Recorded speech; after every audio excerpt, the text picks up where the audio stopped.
Bueno, vamos a empezar. Ay,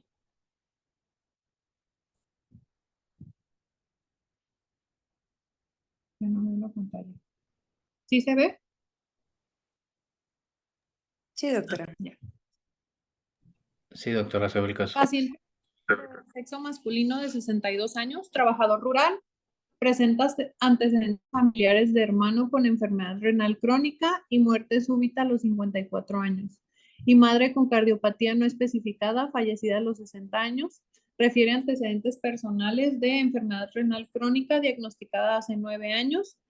La ecografía renal informa riñones atróficos. No se realizó biopsia diagnóstica. Ingresa a plan de análisis en junio del 2012 y recibe trasplante renal en octubre del 2012.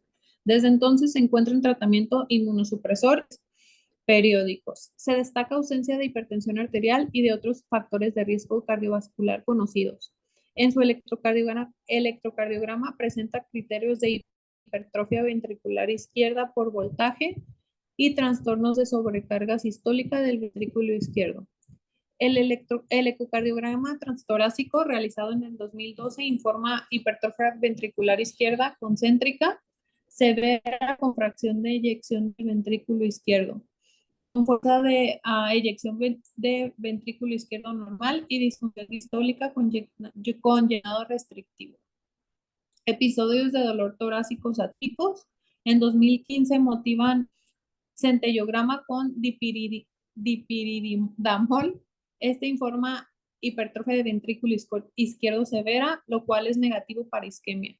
Reitera dolor torácico sin cambios electrocardiográficos con troponinas positivas. Se realiza cineangiografía. Esta informa ausencia de lesiones significativas. 3 años después es estudiado desde nefrología consulta con radiología por episodios de hipotensión arterial y además de miembros inferiores simétricos bilaterales en tratamiento con hidroclorotiazida, sin dicho tratamiento. ¿Le puedes cambiar, por favor, Marce?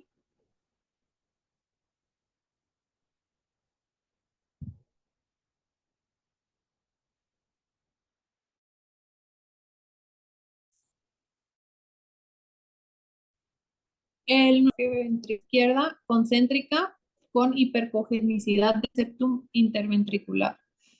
Fuerza de eyección ventricular izquierda normal, patrón de llenado del ventrículo izquierdo rígido, aurícula izquierda moderadamente dilatada, strength longitudinal del ventrículo izquierdo globalmente disminuido a franco, predominio de los segmentos basales y medios, sobre todo lateral basal, con la sospecha clínica de miocardiopatía hipertrófica o infiltrativa. Se asocia a resonancia magnética que evidencia hipertrofia ventricular izquierda, fuerza de eyección del ventrículo izquierdo normal y realce tardío positivo intramiocárdico no isquémico en los segmentos laterales medio ventricular basal y medio. Se plantea la ausencia de características típicas de miocardiopatía hipertrófica. ¿Cuál es el diagnóstico de este paciente? La A, insuficiencia renal crónica, la B, enfermedad de Fabry, enfermedad de von Hippel-Lindau y D, poliquistosis renal autosómica recesiva.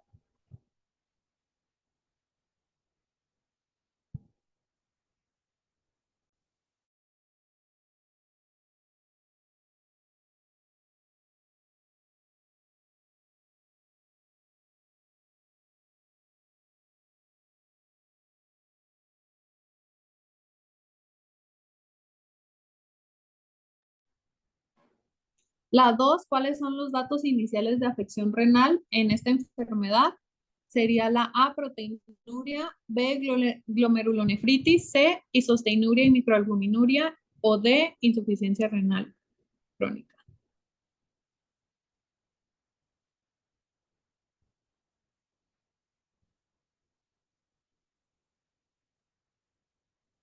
Aquí les voy a decir ya las respuestas de estas dos para irnos rápido. La 1 sería pues como se las dijo el doc, enfermedad de Fabry. Y la 2 sería la C, que es isosteinuria y microalbuminuria. ¿Va? ¿Le podemos cambiar, Marce, por favor? ¿Y cuál es el diagnóstico definitivo de esta enfermedad? La A es afectación cardíaca con hipertrofia ventricular izquierda. B, actividad de enzimas lisosomales por técnica de gota de sangre seca en papel de filtro. C, análisis molecular del gen GLA. O D, biopsia renal.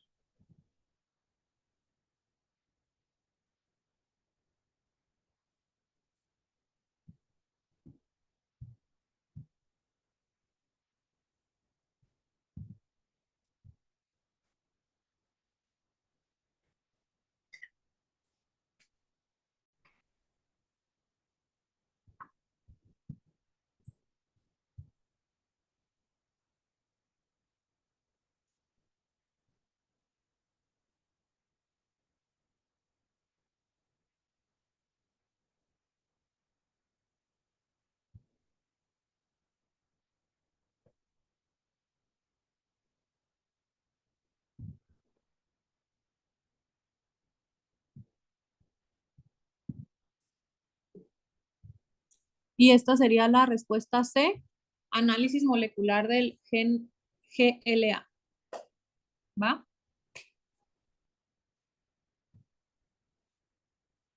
Bueno, yo les voy a dar rápido la guía de práctica clínica de diagnóstico y tratamiento y seguimiento multidisciplinario en enfermedad de Fabry en el segundo y tercer nivel de atención.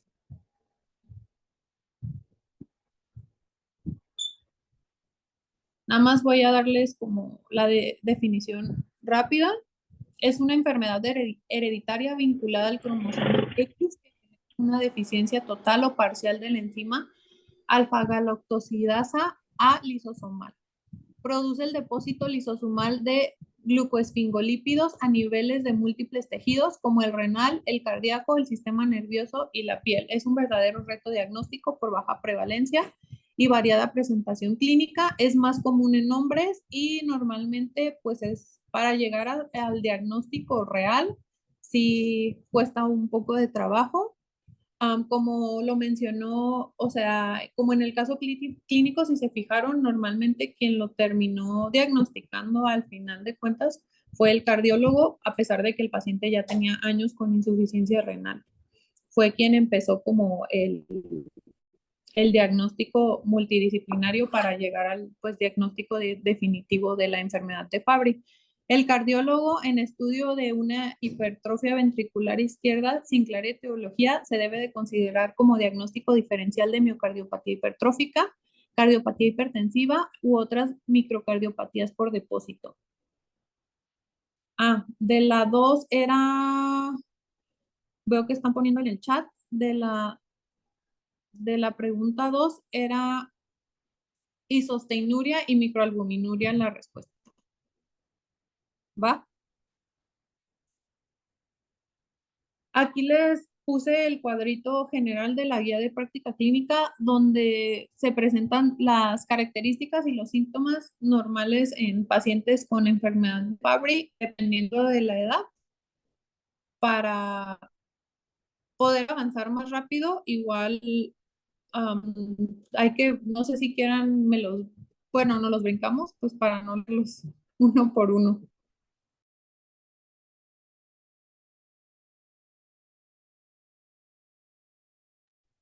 De los síntomas más característicos van a ser el angioqueratoma, corporis difuso en pacientes con esta enfermedad y también pues los hallazgos en electrocardiograma, que vienen siendo un ritmo de base sinusal que puede presentar un bloqueo AB de segundo grado, un MOVITS 2, paros sinusales y aumento de automatismo supraventricular, como también extrasístoles supraventriculares aisladas y episodios de taquicardia supraventricular. Son los principales signos o síntomas que podemos ver en este tipo de pacientes.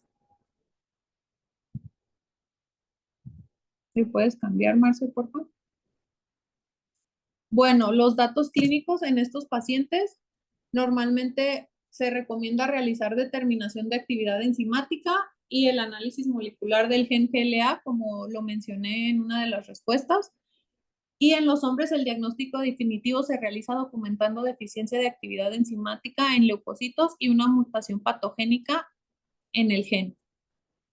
En todo paciente con sospecha de enfermedad de Fabry se debe realizar historia clínica, incluyendo el árbol genealógico, el cual preferentemente se debe realizar por médicos especialistas, quienes podrán otorgar consejos.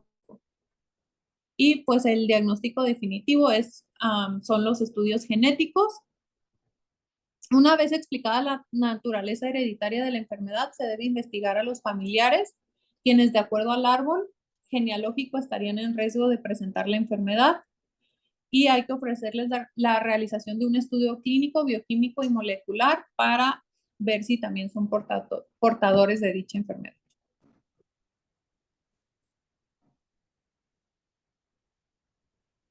Como menciona, este es para llegar al diagnóstico y tratar este tipo de pacientes, pues sí se requiere un equipo multidisciplinario en el cual pues obviamente va a haber nefrólogo, cardiólogo, neurólogo y muchas veces también dermatólogos para poder tratar a estos pacientes. Estos van a presentar una microalbuminuria en la expresión de albúmina en orina arriba de 30 y menor de 300 miligramos en 24 horas, o relación albúmina-creatinina urinaria de 30 a 300 miligramos o de 3 a 30 miligramos por miliosmol, categoría de A2 aumentado moderado, y proteinuria de expresión urinaria de proteínas arriba de 300 miligramos por día. Relación proteína por creatinina mayor a 200 miligramos. El paciente debe de tener al menos 2 resultados positivos de 3 muestras analizadas que se repitan con diferencia en 1 o 2 semanas dentro de los siguientes 3 meses.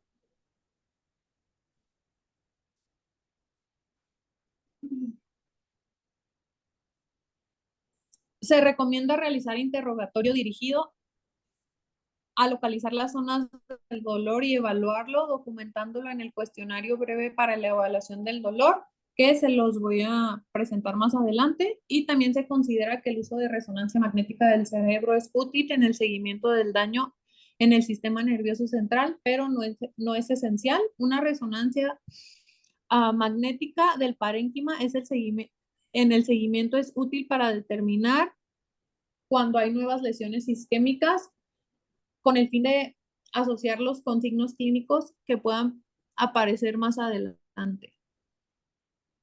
Y los siguientes son conclusiones del consenso AA-DELFA sobre estudios de imagen requeridos, como la tomografía axial y el territorio vascular, que puede evaluarse con angioresonancia. De acuerdo a los resultados disponibles en la unidad, se sugiere realizar resonancia cerebral en forma inicial en caso de resultados normales, valorar de acuerdo al seguimiento neurológico, y la TAC solo tiene utilidad como estudio inicial solo en caso de déficit neurológico agudo. Y estos pacientes, ya que presentan insuficiencia renal, se tratan exactamente igual, con terapia de sustitución renal y en su momento pues llegar al trasplante. Se recomienda realizar una exploración cardíaca básica inicial a todo paciente con enfermedad de Fabry, es decir, con electrocardiograma, ecocardiograma y Holter en caso de ser necesario. Se recomienda explorar la exploración física en busca de angioqueratomas, que fueron como la imagen que les mostré anteriormente, y también valoración oftalmológica, que debe contener los siguientes hallazgos, que viene siendo evaluar la agudeza visual con lámpara de hendidura y el fondo de ojo. El diagnóstico gastrointestinal sigue básicamente el mismo procedimiento que en los casos de trastornos abdominales, y se sugiere evaluación audiológica inicial con audiometría.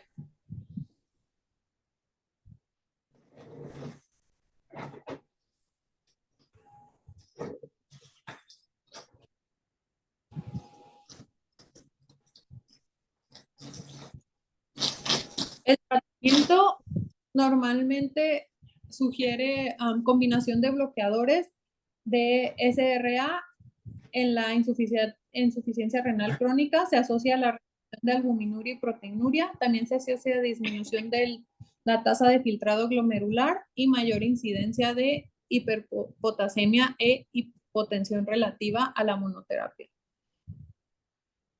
Se recomienda ofrecer trasplante renal en pacientes con enfermedad de Fabry y daño renal severo. Sin embargo, no hay evidencia de que el trasplante renal mejore las manifestaciones clínicas en otros órganos aparte del riñón. Para el manejo de dolor neuropático se recomienda de primera línea la carbazepina, segunda línea la fenitoína, gabapentina y pregabalina. En la tercera línea la duloxetina y venlafaxina, y cuando hay crisis del dolor ya se sugieren opioides. Para la afección cerebrovascular se recomienda aspirina, clopidogrel y anticoagulantes como la warfarina y acenocumarina. Según las manifestaciones clínicas de cada paciente, podrá ser necesario el uso de coadyuvantes de diversas medidas terapéuticas. En caso de dislipidemias, el tratamiento sintomático será con estatinas. Y para tratar los síntomas gastrointestinales comunes son los antiespasmódicos, los reguladores del tránsito y los antidiarreicos. Se sugiere realizar comidas menos copiosas y más frecuentes, así como metoclopramida, bloqueadores del H2, y se sugiere dieta baja en grasas, comidas pequeñas, frecuentes y agentes de la motilidad.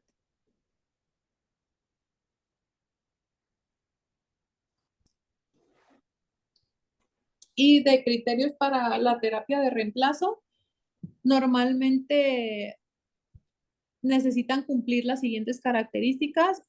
Hombres con determinación de actividad enzimática nula o baja, menor al 1%, mayores de 16 años. Y se debe considerar el tratamiento de reemplazo enzimático en todos los pacientes con enfermedad de Fabry de cualquier edad y sexo que cumplan con alguno de los siguientes criterios renales, siempre y cuando se haya excluido otras posibles causas. Microalbuminuria igual a albuminuria A2 en adultos.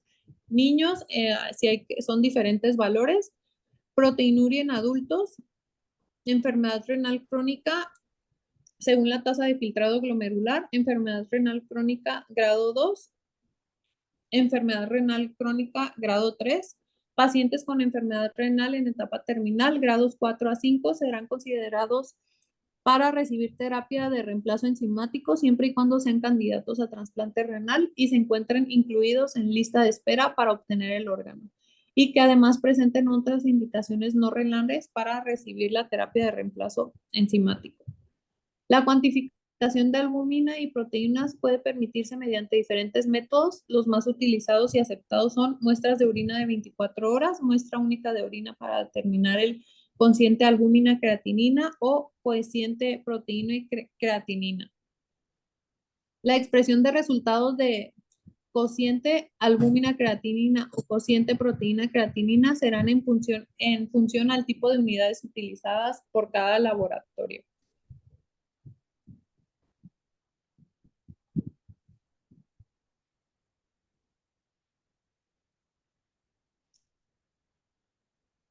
Y para pacientes en los cuales no se recomienda el inicio de terapia de reemplazo enzimático, normalmente son en casos con tasa de filtrado glomerular menor a 30 mililitros por minuto, enfermedad renal grado 4 a 5, que ya es crónico, sin opción de trasplante, a menos que existan otros síntomas no renales que justifiquen el tratamiento. Se recomienda no iniciar terapia de reemplazo enzimático en enfermedad cardíaca avanzada con fibrosis extensa, consistente en enfermedad de Fabry, cuando la enfermedad cardíaca es la única indicación de tratamiento y no se explica completamente por otra patología. Se considera fibrosis extensa con mayor o igual a 2 segmentos del ventrículo izquierdo fibrótica. Se recomienda no iniciar la administración de terapia de reemplazo enzimático ante cualquiera de las siguientes condiciones: deterioro cognitivo severo permanente de cualquier causa, enfermedad de Fabry con comorbilidades que comprometan la vida a corto plazo y condición médica que comprometa la respuesta al tratamiento a la terapia de reemplazo enzimático.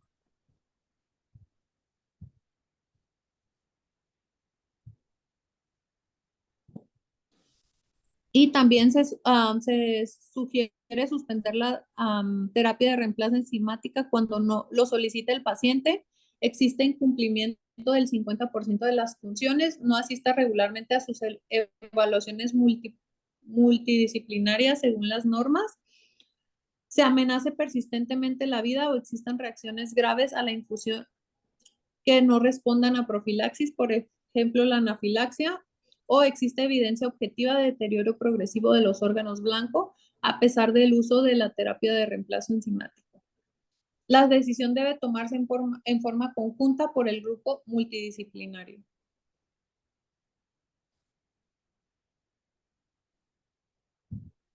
El pronóstico normalmente en el seguimiento renal es independiente de la existencia de síntomas nefrológicos. Todos los pacientes deberán someterse a análisis de seguimiento cada 12 meses, que incluyen creatinina, depuración de creatinina, tasa de filtrado glomerular o fórmula de Schwartz, precipitación de proteínas en orina, tiras reactivas, coeficiente total de proteínas, creatinina y albúmina, creatinina en orina espontánea dado el caso, proteína en orina de 24 horas y medición de la presión sanguínea. Y se recomienda el seguimiento de la función renal según el grado de afectación. Cada 3 meses si existe insuficiencia renal crónica en estadio 1 o 2 o mayor a 1 gramo al día de proteína o enfermedad renal crónica en estadio 4. Cada 6 meses si existe enfermedad renal crónica en estadio 3 o cada 12 meses si existe enfermedad renal crónica en estadio 1 o 2 y menor a 1 gramo de proteinuria al día. Los panelistas coincidieron en que el tratamiento no debe suspenderse en pacientes con insuficiencia renal grave. Del mismo modo, se acordó que el tratamiento no debe suspenderse en pacientes en diálisis, incluso si son elegibles para un trasplante renal y en pacientes con deterioro cognitivo de cualquier causa.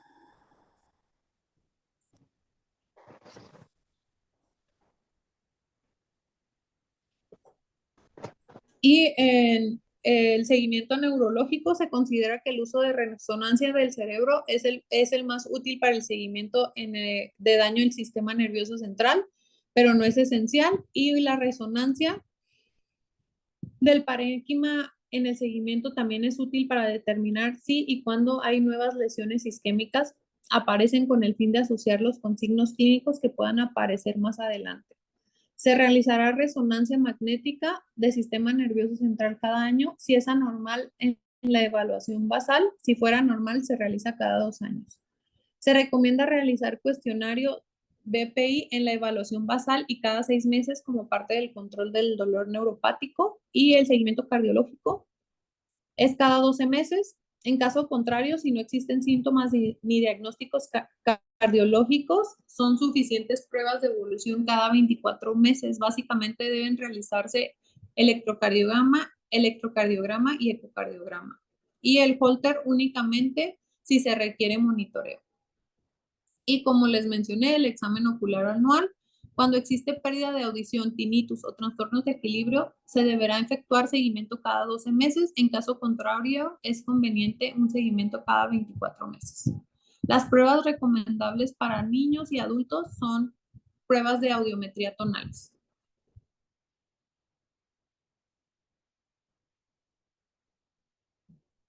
Aquí les puse la ecuación de Schwartz y la fórmula MDR y la CK de EPI. Y la de acá es la prueba de la evaluación del dolor, que es la BPI, para que la puedan ustedes revisar con calma.